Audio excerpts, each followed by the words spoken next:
Há aqui um ponto que eu gostava muito de salientar, é que nós estamos na Feira Nacional da Agricultura e é uma Feira Nacional da Agricultura particularmente importante para nós, porque é a feira dos nossos 50 anos. É o ano em que nós celebramos os 50 anos da CAP. A CAP nasce exatamente com 25 de novembro de 75 e, no fundo, com a revolta dos agricultores perante aquilo que era a ocupação das terras agrícolas e a tentativa de tomada de poder pelo Partido Comunista. E os agricultores foram fundamentais nessa altura para criar as condições políticas que permitiram aos militares restabelecerem um caminho de democracia ou de permitir que o país caminhasse para uma democracia, para a única democracia que existe, que é uma democracia liberal. Não há outras democracias. Na altura falava-se em democracias populares. Democracias populares quer dizer ditadura do comunismo.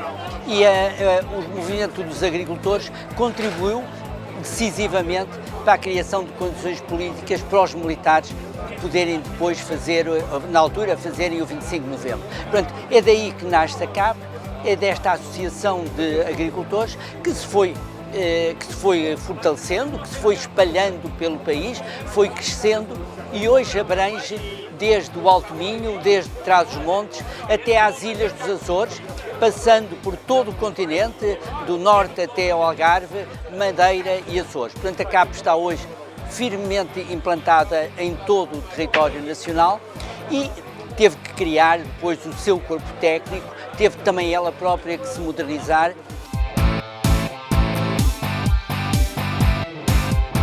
E hoje é um dia particularmente feliz para falarmos disto, porque hoje celebramos os 40 anos da adesão de Portugal, da assinatura do Tratado de Adesão de Portugal às então Comunidades Económicas Europeias.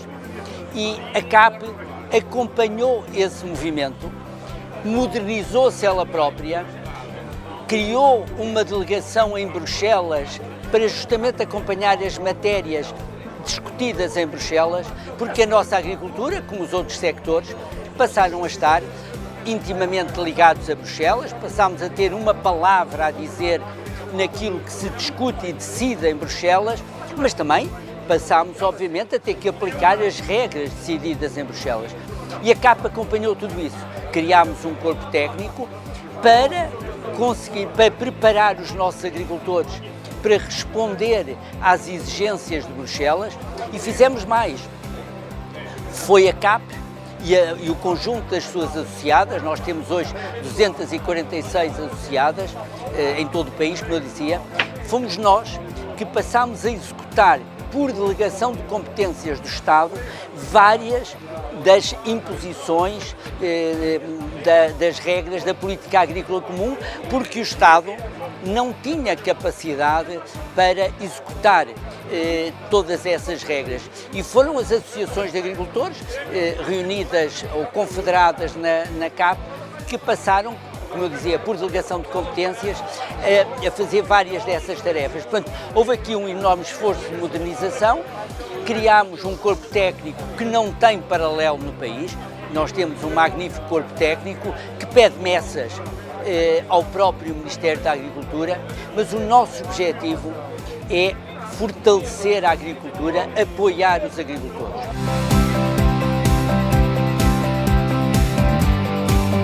Nós temos vários desafios, obviamente, mas temos três grandes desafios. Um, que não depende diretamente dos agricultores, depende sobretudo do Governo, que é a negociação do próximo quadro financeiro plurianual, que se vai aplicar a partir de 1 de janeiro de 28 até 33, e que será uma negociação muito difícil desde julho deste ano.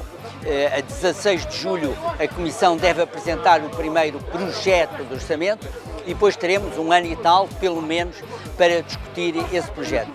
Vai ser uma discussão muito difícil porque todos nós reconhecemos que há hoje novas necessidades na Europa, nomeadamente há uma necessidade de ter em conta a questão da defesa e da segurança, e há também uma questão de garantir a competitividade da Europa num mundo muito mais turbulento, onde temos menos aliados seguros. Portanto, nós vamos ter que pensar em fortalecer o sector defesa e segurança nacional. Eu espero que esse fortalecimento contribua diretamente para o fortalecimento da indústria europeia, portanto, que pensemos nas duas coisas de uma forma que uma beneficia a outra, ou seja, o esforço de reforçar as verbas ou de criar verbas para a defesa é preciso que seja pensado de forma a fortalecer o tecido industrial europeu e nomeadamente português. Esse é um aspecto, e isso só pode ser feito através de novas verbas. Não é possível incorporar isso no orçamento existente e é preciso preservar algumas políticas fundamentais da União Europeia, nomeadamente a política agrícola comum. Eu só quero dizer isto: a política agrícola comum foi criada como a primeira política agrícola, a primeira política europeia, foi o cimento da então Comunidade Económica Europeia. Antes tinha havido as comunidades do carvão e do aço, mas da CEE foi efetivamente a política agrícola comum a primeira. E sem política agrícola comum não teria havido Comunidade Económica Europeia, e hoje, sem política agrícola comum, não há cimento para manter a União Europeia. Portanto, é uma questão de vida ou de morte. Aqui, a agricultura é indispensável para manter a unidade da União Europeia. Portanto, este é o primeiro grande desafio, é a questão do orçamento. Mas esta é uma questão que eu diria europeia. Depois temos duas questões centrais para os agricultores portugueses. A primeira é a água. A água é condição indispensável, sine qua non, para o desenvolvimento da nossa agricultura. Nós temos 16% da superfície agrícola útil como área de regadio. Esta percentagem tem que crescer, mas a água não é só para o regadio.